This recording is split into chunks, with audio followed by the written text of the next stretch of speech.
Let's now talk about the characteristic equation of an AR1. And let's just jump right in with an example to show it best. There we've got xt equals 0.9, xt minus 1 plus at. There is an AR1 with a phi1 of positive 0.9.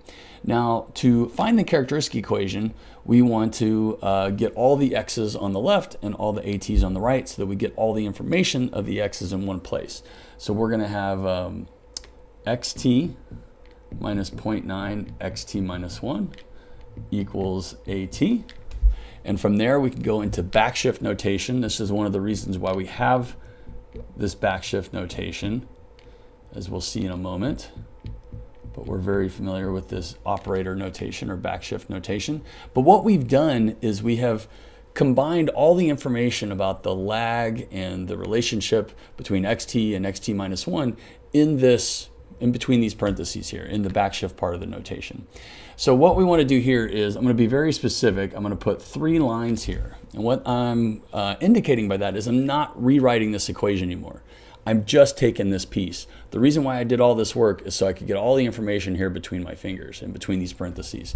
So I'm going to take that, and remember this b is a backshift operator. It's an operator, not a variable right now. So I'm going to pull it down here and put 1 minus 0.9 z, where z is a variable. And so we're just rewriting this as a polynomial. So now I've got this. This is known as the characteristic polynomial. And of course, if I set the characteristic polynomial equal to 0, I will have what we call the characteristic equation. Great. So that is the characteristic equation. Now, what can we get from the characteristic equation? We have theorem 5.1 that says if the roots of the characteristic equation are greater than 1 in absolute value, then we have a stationary process. Then this model is representing a stationary process. So let's check out the root. The root is just the number for z that makes this equation true. So we'll just solve for z here. So that's minus 0.9 z equals negative 1.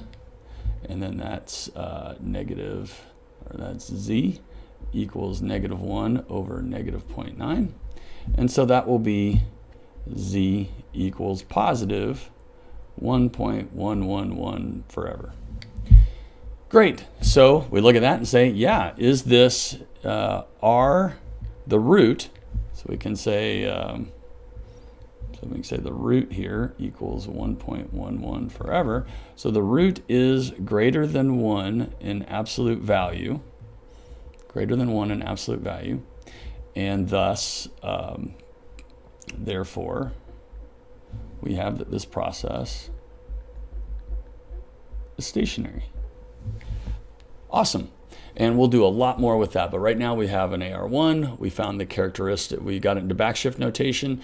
We've then found from that, we didn't rewrite the equation anymore. That 0 doesn't correspond to that AT. I'm just taking this piece to get the characteristic polynomial, setting it equal to 0, get the characteristic equation, then find the roots of the characteristic equation, which the root here is 1.11.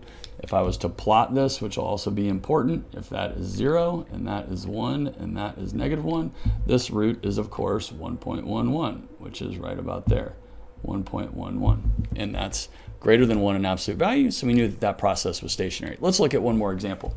Let's say that we have xt equals, say, 1.5 xt minus 1 plus at. And we need to get the characteristic polynomial and thus the characteristic equation. So we've got to do something similar that we did over here. So the first thing is we'll get all the xt's on one side so that we can combine that information in backshift notation.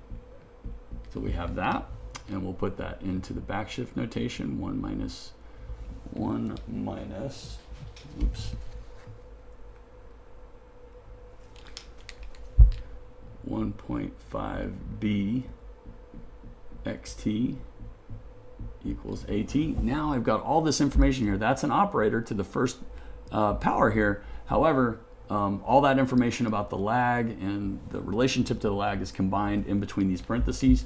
So I'm going to draw these 3 lines, just indicating I'm no longer rewriting this equation. I'm just taking the stuff in parentheses, minus 1.5z and I write this b as a z just to note that I'm now representing this as a polynomial. That polynomial has all the information I need about a lot of things, but right now we're just talking about the stationarity or non-stationarity of this process. So that's the characteristic polynomial. I set it equal to 0 to get the characteristic equation, and now we look for the roots. So this is negative 1.5z equals negative 1, and we have z equals negative 1 over negative 1.5, and that turns out to be z is equal to positive 0.66 forever, and that means thus the root is equal to 0.66 forever. And we say if we were to plot it, right, if we plot this one over here, there's 0, there's 1, there's negative 1, this would be right about there. That's where r would be. That's not greater than 1, so r is less than or equal to 1 in absolute value. Therefore, we have a non-stationary process here. This is non-stationary. And actually non-stationary, and what we'll see is not a very useful way. We'll have non-stationary time series that are very useful, but when it's actually less than, we could have just made that less than 1 strictly, 1 in absolute value, just planting a seed for later, that's not going to be very useful stationary. It's just going to have explosive behavior.